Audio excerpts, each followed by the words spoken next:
So ఇప్పుడు మనం text properties గురించి మాట్లాడదాం. సో మల్టిపుల్ టెక్స్ట్ ప్రాపర్టీస్ ఉన్నాయి. సో ఫస్ట్ నేను ఏం చేస్తాను అంటే ఇక్కడ మనకు ఎక్కువ టెక్స్ట్ లేదు కాబట్టి నేను ఇవన్నీ క్లోజ్ చేసి ఇక్కడ కొంచెం టెక్స్ట్ తీసుకొని వచ్చేస్తా. ఓకే, సో ఇదంతా తీసేసి నేనేమంటా అంటే PLOREM20. ఓకే, అండ్ ఇక్కడ అలానే ఒక బిఆర్ ట్యాగ్ ఇచ్చేద్దాము. అండ్ ఇక్కడ ఇంకొక పీ ట్యాగ్ ఓపెన్ చేసి LOREM40 అని ఇద్దాం. ఓకే, అండ్ ఇక్కడ మనకు వచ్చింది కదా. ఓకే, ఎప్పుడు మనం టెక్స్ట్ ప్రాపర్టీస్ టెక్స్ట్లో ఏమేమి ఉన్నాయో చూద్దాం. సో ఫస్ట్ నేను ఒక సెలెక్టర్ చేసుకున్న పీ. ఓకే, ఇప్పుడు మనం పీలో చేంజెస్ చేస్తున్నాం.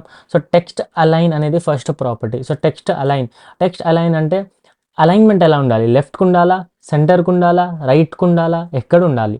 ఓకే, నేను రైట్ అని పెట్టేసా. ప్రజెంట్ మొత్తం రైట్కి వచ్చేసింది. ఓకేనా, ఈజీ, ఇంగ్లీష్ లానే ఉంటుంది, ఏముండదు. లెఫ్ట్ పెట్టేస్తే నార్మల్గా డిఫాల్ట్ మనకి లెఫ్ట్ ఎలా ఉంటుంది అలా ఉంటుంది. సెంటర్ పెట్టేస్తే సెంటర్లో ఎలా ఉంటుంది, సెంటర్లో వచ్చేస్తే సెంటర్. ఇప్పుడు జస్టిఫై అని ఒకటి ఉంటుంది. జస్టిఫై అంటే ఇది ర్యాండమ్గా ఎండ్ చేయదు, లైన్ని ర్యాండమ్గా ఎండ్ చేయకుండా చూసారా ఎండ్ వరకు తీసుకొని వచ్చేసింది. ఫర్ ఎగ్జాంపుల్ నేను నీకు ఒక మంచి ఎగ్జాంపుల్ లాగా చూపించాలంటే ఇక్కడ ఇంకా కొంచెం LOREM21 అని యాడ్ చేస్తే ఏమన్నా అవుతుందా?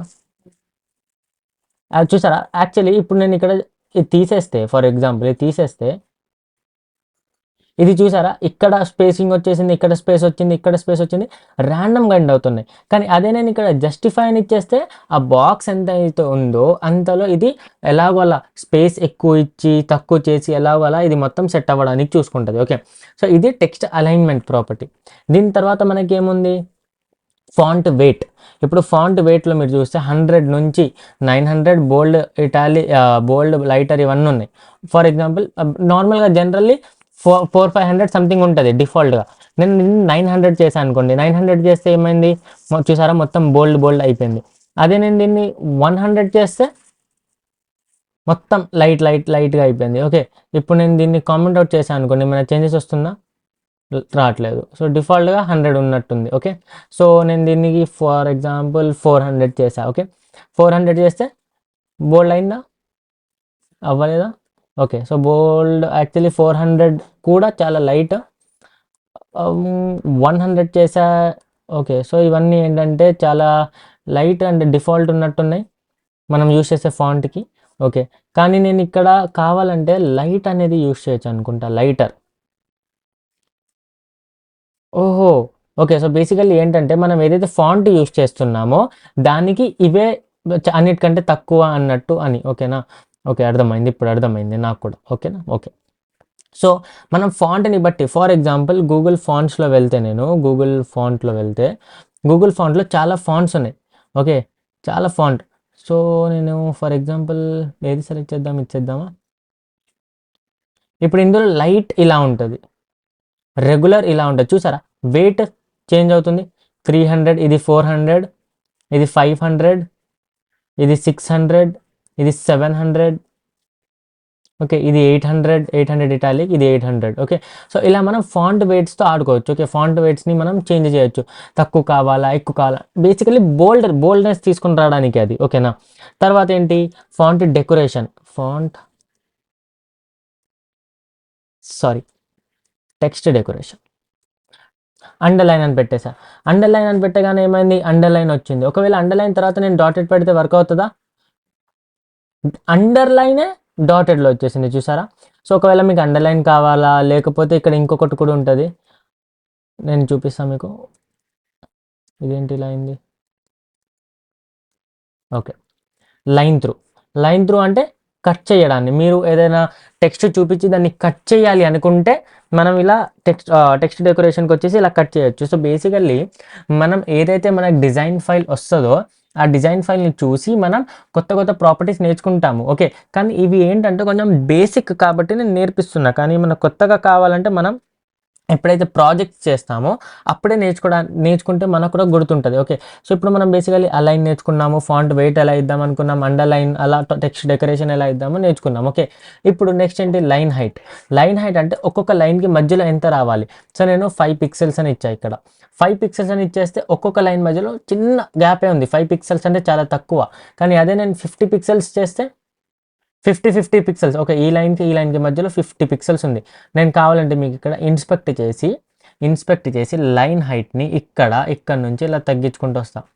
ఓకే, 40, 38, 30, 29, 25, 20 ఎంత తగ్గించుకుంటూ వస్తే అంత తగ్గుతూ వెళ్తుంది. ఓకేనా, మైనస్లో ఉండదు.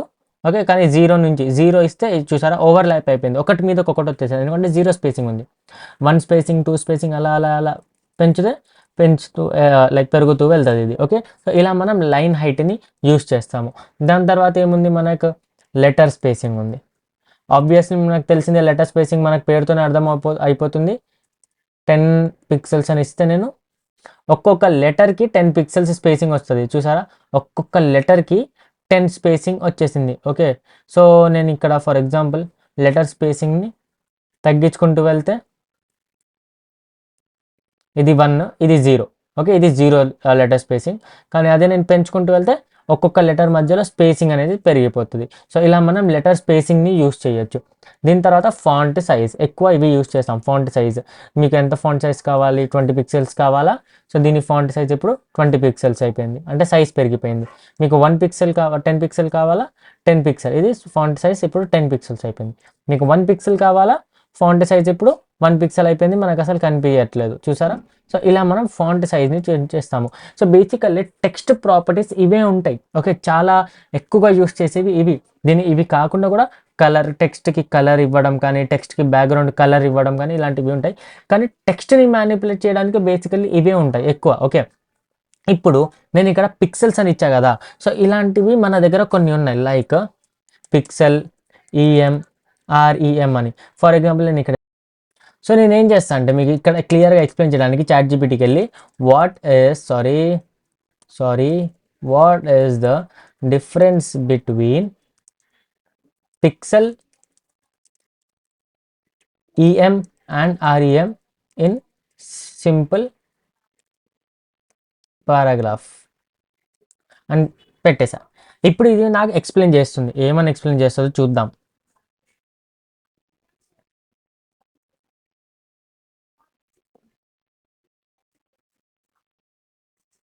ఓకే, ఇప్పుడు పిక్సెల్స్ అంటే ఏంటంట, ఒక ఫిక్స్డ్, అంటే మీరు 20 పిక్సెల్స్ అని ఇస్తే అది 20 పిక్సెల్సే ఉంటుంది. Depend upon the parent, EM అనేది డిపెండ్ అపాన్ ద పేరెంట్. ఇప్పుడు ఒక పెద్ద డివ్ పెట్టారు, ఆ డివ్ లోపల ఒక పీ ట్యాగ్ పెట్టారు, డివ్కి ఏమో ఒక పర్టికులర్ విడ్త్ అనేది ఇచ్చారు. ఓకే, ఇప్పుడు డివ్కి ఒక విడ్త్ ఇచ్చారు కదా, దాని లోపల పీ ఎలిమెంట్ అనేది ఆ డివ్కి తగ్గట్టు ఉండాలి అనుకున్నారు అనుకోండి, అప్పుడు మనం ఈఎం ఇవ్వచ్చు. ఓకే, ఫర్ ఎగ్జాంపుల్ నేను ఇక్కడ ఏం చేస్తా అంటే ఒక డివ్ ఇచ్చేస్తా. ఓకే, ఇక్కడికి వచ్చేసి ఇది కాదు, ఒక డివ్ ఇచ్చా అండ్ అందులో ఒక పీ ట్యాగ్ ఉంది. ఇప్పుడు ఈ డివ్ విడ్త్కి తగ్గట్టు ఇది ఉండాలి. ఓకే, తగ్గట్టు ఉండాలంటే మనం ఈఎం ఇవ్వచ్చు. ఇప్పుడు ఈ డివ్ పెద్దగా ఉన్నప్పుడు మనకు పెద్ద టెక్స్ట్ వస్తుంది. ఓకే, ఈ డివ్ సైజ్ ఇలా తగ్గిపోయింది అనుకోండి, ఈ డివ్ సైజ్ ఇలా తగ్గిపోతే దీనికి తగ్గట్టుగా ఇది కూడా ఇలా తగ్గిపోతుంది. అలానే ఆర్ఈఎం అంటే ఆర్ఈఎం అంటే రూట్. ఇప్పుడు వెబ్సైట్కి రూట్ ఏంటి, మనది బాడీ. సో మీరు ఇప్పుడు బాడీకి అంటే ఈ బాడీకి మీరు ఎంత అయితే సైజ్ ఇచ్చారో దానికి తగ్గట్టుగా మన పిక్సెల్స్ అనేవి, అంటే మన ఫాంట్ ఏదైతే సైజ్ ఉందో అది డిసైడ్ అవుతుంది. చాలా చాలా ఎక్కువ అయితే మనం పిక్సెల్సే యూస్ చేస్తాము.